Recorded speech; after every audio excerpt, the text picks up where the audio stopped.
Welcome to the Superbound podcast, where vision-led entrepreneurs learn to build a generous business without sacrificing what matters most. You are listening to episode 354. The best story always wins. We're going to tell you why in a second. Steve might cry a little bit. It was sad. Because Crushing. it won against you. Crushing. But I will open with a little bit of a different story. This is about ripple results. So we've shared this idea, this concept. I'm going to be talking about this in depth in my upcoming book. But business owners, leaders have to be invested in the ripple effect of the work that they do today. And what that actually means is whatever you are working on today, you have to believe that it is going to echo out and take you to where you want to go, to light that next lantern.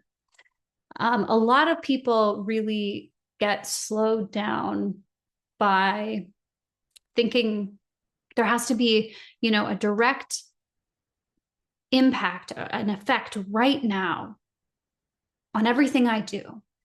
And this has been on my mind a lot because I've spent the last month with a group of writers inside the 30-day writing challenge, which, by the way, if you are a writer, you don't need to wait for this to happen again. You can join the 30-day challenge now. It is on demand.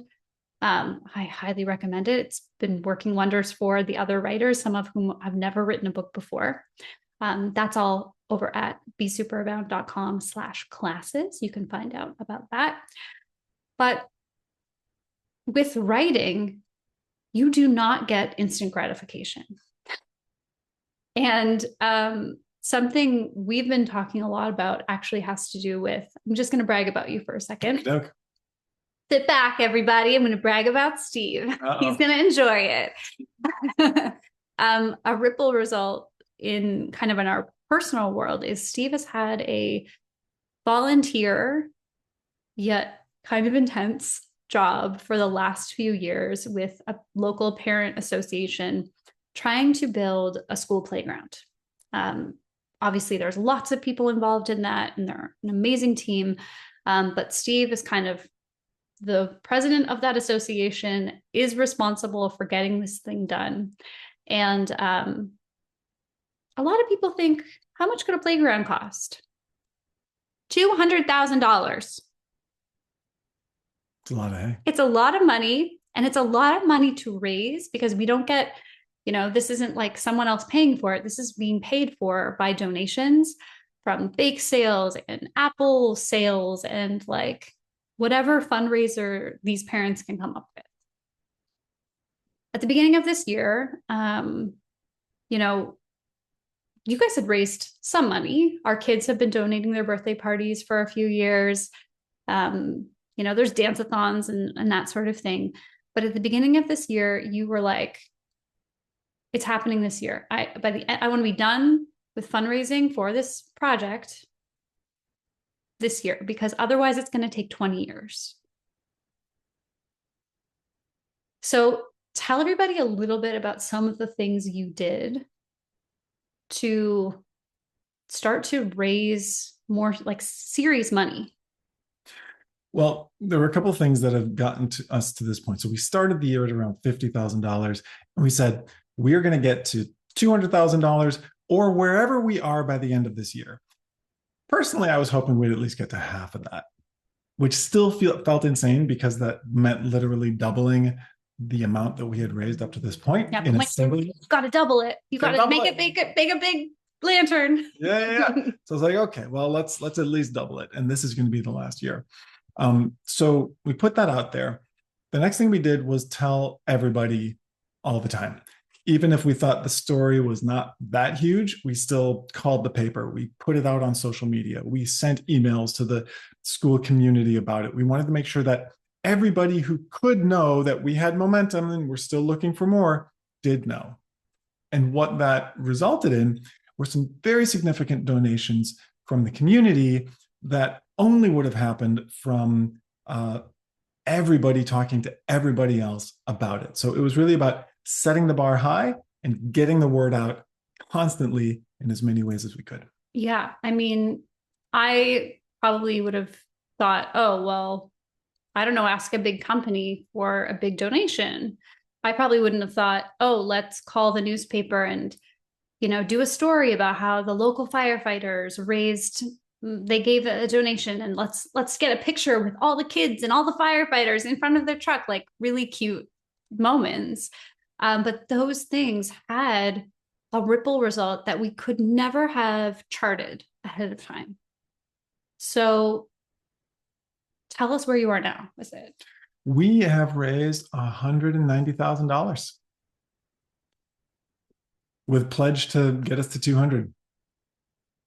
So yeah, it's everyone's mind is blown, mine especially. Yeah, but good way to lead and set the bar very high and then do everything. This is what is so interesting, because a lot of people will talk about like, oh, if we're manifesting, Steve just manifested that money. No, Steve put something out there that seemed impossible to the team and himself. And then people organized and got creative. And yeah, there was definitely some like miraculous stuff that happened, but it couldn't have happened without all of those other things being in place. And now we go back and see how they all kind of fit together, but there's no way that that could have been, pre-strategized. Yeah. And so, with the topic of this episode, the best story always wins, that I think is our foundational best story. If there's anything that I've done, it's attach my energy to a compelling story. And that story is when my kids started, when our kids started. I did have something to do with those kids. Yeah, I kind of grew them. I always think about when I'm addressing an audience as myself, but here we are together. When our first child started at school, there was no playground for them to play on. And then it was taken away, and they've been without any kind of play structure at recess for their entire childhood. And it is a compelling story. And so bringing people together around that story has helped us win, towards the vision that we have, towards that lantern that we're looking to light. Until last night, when someone there was not a competition, but it was like an organization that was going to give money to one of two charities or one of two initiatives. And Steve went up against someone who had a better story. I mean, these things are subjective, but I don't think like this is objectively true as such a subjective thing could possibly be. I was up there with my counterpart at the Home and School Association, two parents just trying to, put their hat out and get some donations. And we were up against a professional fundraiser who apparently, I found out afterwards, after he knocked everyone's socks off, like pulled on all the heartstrings, tears in the eyes, no one could do anything except say yes at the end of his presentation.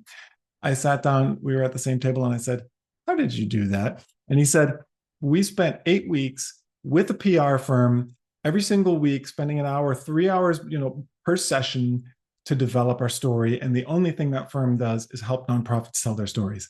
It's like, okay, I knew it, because that was beyond anything that a casual person could just kind of dream up.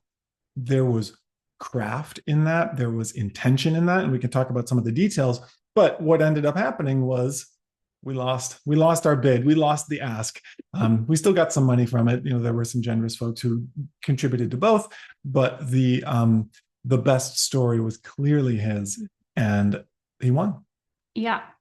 And yeah, this is such an interesting thing, because a lot of times right now, especially, we're in the age of AI where everyone's like, ooh, I know I could have AI write my pitch for me. I can have AI, craft my story.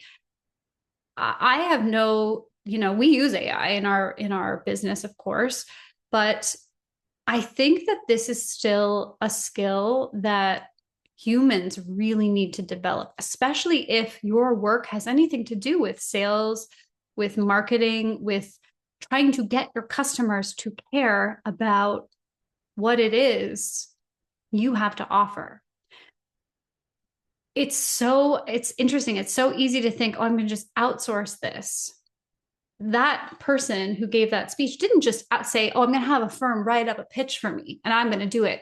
No, they sat together, they developed it. It took time. They tested things. This person, we talked a little bit about this off the podcast, but this is a person who's a professional fundraiser.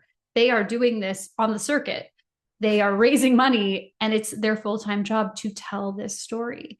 And, maybe your work doesn't require that level of polished storytelling, but it is something that I think every business that wants long-term success and sustainability needs it. Even if you're not the storyteller, you have to be the person who is the visionary holding the story for your team, for your partners. Were you going to say something?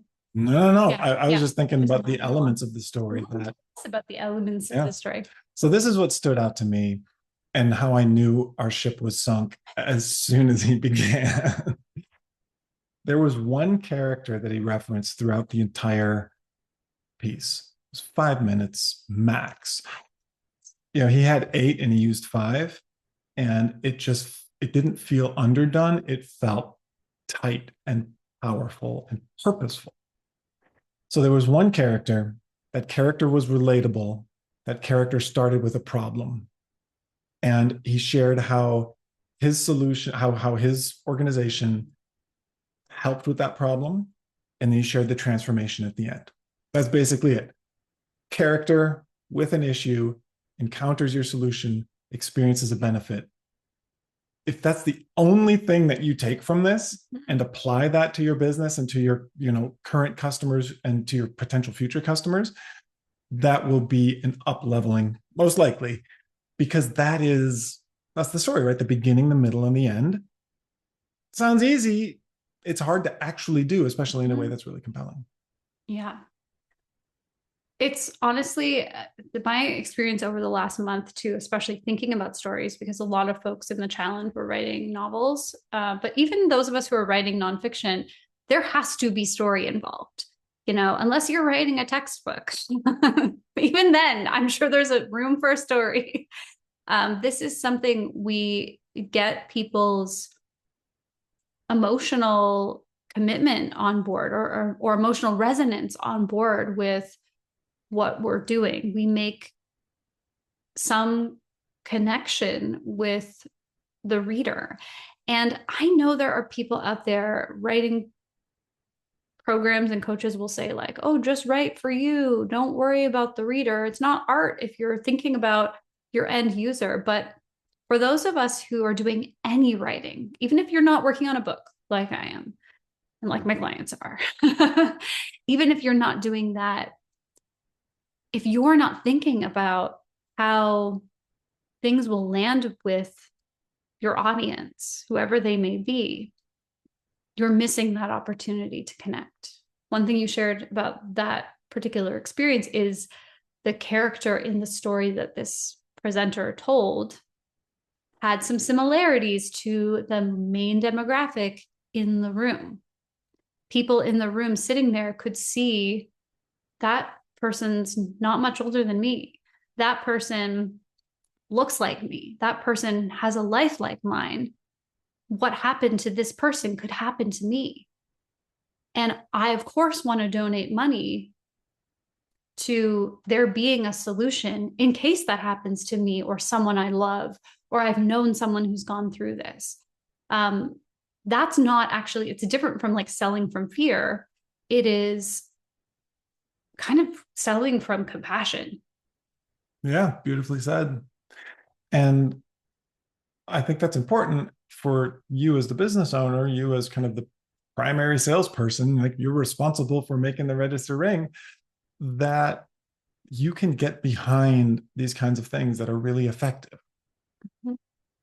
Because the one perspective of it is you're selling with fear, right? You're terrifying all the people in the audience that this could be you, so you better give your money to me so that I can help you if it does. But he never said this could be you. No, Definitely. no. No, no, no, no. But the other perspective on that same activity Yeah. is compassion, and like you will want us to be here, whether it's you or whether it's somebody else. In fact, that was the first stat that he started with was uh of the people in this room, and he did the math, 25% of you will be affected by some form of dementia, whether it's you or someone you love or someone in your family. And so he anchors that story in the purpose for the listener. So all of this to say, even if you are not in with your writer hat on in writing mode, thinking about story is really important. Having a story, crafting a story. I would say, especially for people who are like, oh, but I'm not a writer, does not apply to me. Um, you should be a writer. You should take the time to write out, dictate, present, and really get to know the story behind your business, um, and make sure that it is compelling. Steve's story about like, hey, it sucks that 300, 500 kids don't have a playground and haven't had one for 10 years, 5 years, whatever the timeline is. That's a story, and that has served you well. It's almost more of a fact, though. It's more of a fact. Right? It's like it's a detail rather than. Ooh, yes. And I think a lot of things have to be true for the listener for them to care about it. Yeah. They have to have a kid who goes to that school to care about it. They have to maybe have had a relative that went to that school, or a lot of people who did donate to that, to this project. We've met neighbors in their 70s who are like, I went to that school, so here's $200. That's amazing. But I think the point is, it's putting a lot of work on the audience and a lot of conditions around whether the audience is going to be emotionally connected. Whereas this other story, he could stand there and say, 25% of you will be affected by this, and probably all of you will know someone who is. There's no work on the part of the listener to have to make an emotional connection with that. And in that way, a good story is not only winning and powerful for your growth, it's also generous. It helps people connect to where you're going, why it matters. It helps them think less, work less, which everybody wants to do. You want to be able to just kind of be guided in things that matter. So that's what you're doing when you create that story. Yeah, and I think you just kind of pointed to something that made me think of this, but it's not about, I don't think personally, I know there are people who would share something different business coaches would say a different thing, but I think that the point of having a really strong, polished story, it doesn't have to be slick. It just has to feel authentic to the listener and be authentic to you. But it is actually an act of generosity. If the more authentic it is, the more someone who's listening can know that your business is the right place for them, especially if you are in a service-based business. Like I'm hanging out today in my workout gear. It's springtime, so my hair is real curly. If you're not watching it on YouTube, you can't see there's not a lot of makeup going on, like none of that. I want people to know that that's who I am. I want people to know that they can just show up as they are to my coaching, and that I'm not going to be wearing shoulder pads and giving them homework and making them feel stressed or like they have to show up as some professionalized version of themselves. Because for a lot of my clients, that's where they spend 90% of their time. They have to wear the super professional, polished, put together mask at all times. And there's very few spaces where they can just show up in their sweatshirt, in their workout. I wouldn't probably wear this on a coaching call, but my clients can and want them to feel relaxed. So I think your story figuring out really what that is, spending time with that, learning the craft of writing at least enough so that you can articulate that in all the ways that matter to your marketing is very important. The 30-day challenge could be a way that you get to start to practice that. If you want to become a better sales writer, a better marketing writer, if you have a book inside of you that you want to write and share with the world, I have actually something brand new for that. It's exciting. Yeah. This is something that at this moment is only open to people who have done the 30-day challenge. If I still have space by next week, when after this podcast comes out, it will be open to anyone who would like it.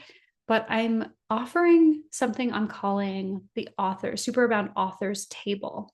And this is a 6-month container of coaching for your writing. So you could do this if you want to become a better business writer.